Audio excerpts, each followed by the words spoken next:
Guys आज हम पढ़ेंगे हेटेरोटॉपिक न्यूट्रिशन। लाइफ प्रोसेस का नेक्स्ट टॉपिक है हेटेरोटॉपिक न्यूट्रिशन और फिर पढ़ेंगे डाइजेस्टिव सिस्टम।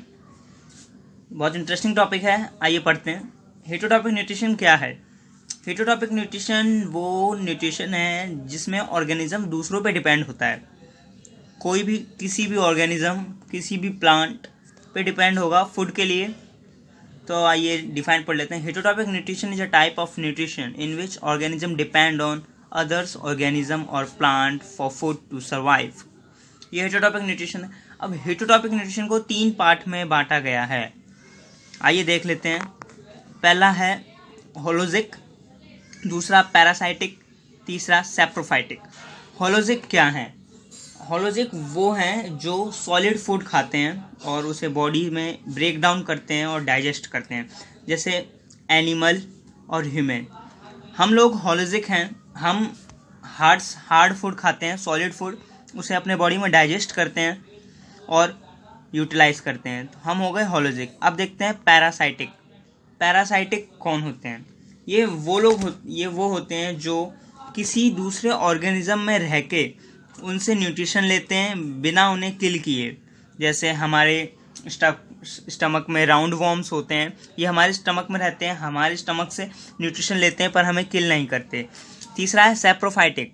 सैप्रोफाइटिक क्या है? सैप्रोफाइटिक वो हैं जो ऑर्गेनिज्म किसी डेड बॉडी या किसी भी डेड और डिके मटेरियल पर रह के न्यूट्रिशन लेते हैं, जैसे मशरूम, फंगी, ये इनके एग्जाम्पल हैं। अब देखते हैं how do organism obtain its food. अब देखते हैं ऑर्गेनिज्म अपना फूड कैसे ऑब्टेन करते हैं। यहाँ यूनिसेलुलर की बात करते हैं, सिंगल कॉल्ड ऑर्गेनिज्म। अमोबियास का एग्जाम्पल है। ये लोग अपना फूड कैसे ऑब्टेन करते हैं, आइए देखते हैं। अब देखते हैं अमोबिया का स्ट्रक्चर, ये कैसे फूड ऑब्टेन करता है। जो अमोबिया होता है, ये अमोबा है, ये फूड वेसल है, फूड पार्टिकल।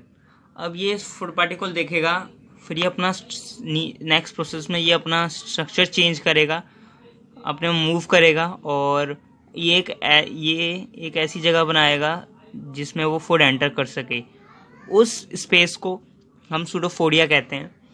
अब उसके नेक्स्ट बाद ये उस फूड को एकदम कवर कर लेगा, जो एरिया जिसने इस फूड को कवर कर रखा है, ये जो एरिया, इसे हम कहते हैं फूड वेसल।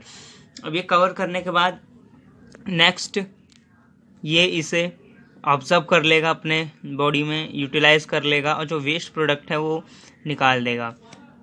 तो इस तरह अमोबिया अपना न्यूट्रिशन लेता है। ये इम्पॉर्टेंट है, ये एग्ज़ाम में भी बहुत बार आ रखा है कि अमोबिया अपना न्यूट्रिशन कैसे लेते हैं। फर्स्ट टर्म में ज़्यादातर आता है, तो इसे देख लेना, इसे कैसे बनाते हैं सीख लेना, बहुत इजी है। अब देखते हैं nutrition in human beings. Human digestive system, ये आपको डायग्राम दिख रहा है, ये ह्यूमन डाइजेस्टिव सिस्टम है। अब समझ लेते हैं डाइजेस्टिव सिस्टम क्या है। डाइजेशन का मतलब क्या है? डाइजेशन मतलब वो प्रोसेस जिसमें simplest complex food substance convert हो जाता है सिंपलेस्ट फूड सब्सटेंस में। हम फूड खाते हैं, हम होलोजिक हैं, हम फूड खाते हैं हार्ड फूड, वो कॉम्प्लेक्स फूड सब्सटेंस होता है, उसे कन्वर्ट किया जाता है सिंपलेस्ट फूड सब्सटेंस में हमारे डाइजेस्टिव सिस्टम के जरिए। अब देख लेते हैं ये कैसे होता है। तो ये माउथ में ही हमारा डाइजेस्टिव सिस्टम वर्क करता है, इसे कहते हैं बक्कल कैविटी। फिर ये पाइप दिख रही है, इसे ऑसोफेगस। आप स्टमक देख सकते हैं, pancreas, small intestine, large intestine, bile duct, bile store. अब समझ लेते हैं प्रोसेस कैसे वर्क करता है। हमारे माउथ में सलाइवा होता है, वो सलाइवा क्या करता है? सलाइवरी एंजाइम रिलीज करता है जो स्टार्च को शुगर में कन्वर्ट करता है। 30% शुगर हमारे माउथ में ही कन्वर्ट हो जाती है और हमारे माउथ से ही डाइजेस्टिव सिस्टम का प्रोसेस शुरू हो जाता है। अब वो फूड एंटर करता है ऑसोफेगस में। अब ऑसोफेगस क्या करता है? ऑसोफेगस फूड को स्टमक तक ले जाता है पैरास्टैटिक मूवमेंट के द्वारा। अब पैरास्टैटिक मूवमेंट क्या है? पैरास्टैटिक मूवमेंट वो मूवमेंट है जिसमें construction and expansion of muscles होती हैं। मसल्स कॉन्ट्रैक्ट और एक्सपेंस होती है ताकि फूड ईजिली हमारे स्टमक में आ जाए। अब देखते हैं स्टमक में क्या होता है। अब स्टमक में एक जूस क्रिएट होता है, उस जूस को हम यहाँ समझ लेते हैं। वो जूस, उस जूस को कहते हैं गैस्ट्रिक जूस। अब वो जूस क्या करता है, वो 3 चीज़ रिलीज़ करता है। पहला है HCl, हाइड्रोक्लोरिक एसिड। अब HCl क्या करता है, HCl हमारे स्टमक में जितने भी अनवांटेड बैक्टीरिया, वायरस, जितनी भी अनवांटेड थिंग्स हैं उन्हें किल करता है और हमारे फूड को एसिडिक मीडियम देता है। ओके, अब देखते हैं पेप्सिन क्या वर्क करता है। पेप्सिन जो एंजाइम्स होते हैं वो ब्रेक डाउन करते हैं फूड को और प्रोटीन में कन्वर्ट कर देते हैं। ओके, अब मोकस क्या करता है, मोकस HCl के प्रभाव से हमारे स्टमक को बचाता है। हमारे स्टमक में बहुत पतली लेयर होती है, उसे मोकस प्रोटेक्ट करता है HCl से।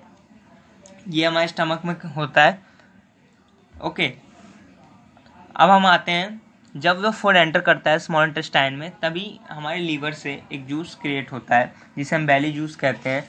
वो क्या करता है, वो large amount of fat, large fat को छोटे छोटे स्मॉल ग्लोबुलस में कन्वर्ट करता है इम्यूलाइजिफिकेशन मेथड से।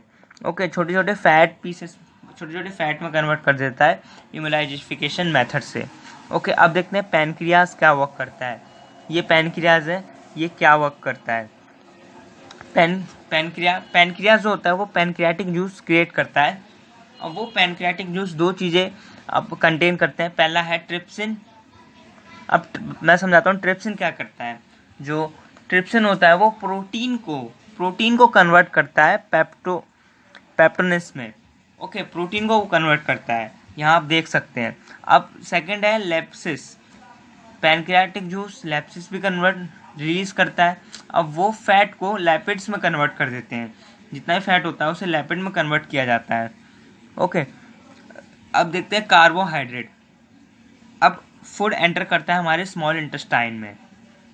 ओके, अब स्मॉल इंटेस्टाइन में ही मेन फंक्शन होता है डाइजेस्टिव सिस्टम का, जिसमें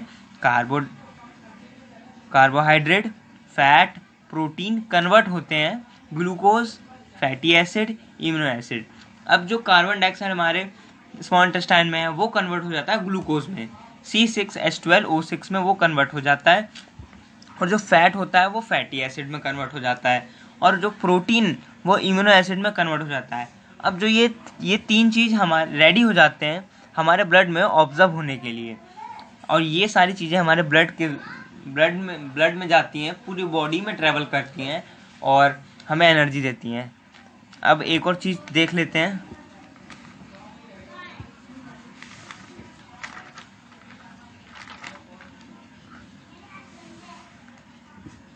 ये है वैली। अब इस हमारा स्मॉल इंटेस्टाइन एक और चीज़ लेता है, वैली। अब वैली क्या है, वैली एक ऐसा स्ट्रक्चर है हमारे स्टमक में जो क्या करता है, वो कार्बन डाइऑक्साइड, फैट और प्रोटीन को मदद करता है ब्लड में ऑब्जर्व होने के लिए। ये वैली का काम होता है, ये मदद करता है, हेल्प करता है इन carbon dioxide, carbohydrate, fat, protein को ब्लड में ऑब्जर्व होने में मदद करता है। ओके, अब देखते हैं लार्ज इंटेस्टाइन में क्या होता है। नेक्स्ट प्रोसेस है लार्ज इंटेस्टाइन। अब जो फूड होता है लार्ज इंटेस्टाइन में जाता है। ओके, ये वेस्ट प्रोडक्ट ही जाता है और सब ऑब्जर्व हो जाता है हमारे ब्लड के द्वारा। अब जो वेस्ट प्रोडक्ट बचा होता है, जैसे थोड़ा वाटर और थोड़ा वेस्ट प्रोडक्ट, जितना भी यूजफुल वाटर है वो ऑब्जर्व कर लेता है इसके द्वारा और वेस्ट प्रोडक्ट रिलीज कर दिया जाता है। ये था हमारा डाइजेस्टिव सिस्टम का प्रोसेस। बहुत इंपॉर्टेंट प्रोसेस है और इंटरेस्टिंग है। NCERT से आप डिटेल में और पढ़िएगा, आपको बहुत अच्छी तरीके से समझ आएगा। आई होप आपको समझ आया हो। Thank you. जब तक के लिए हमारी वीडियो देखते रहिए।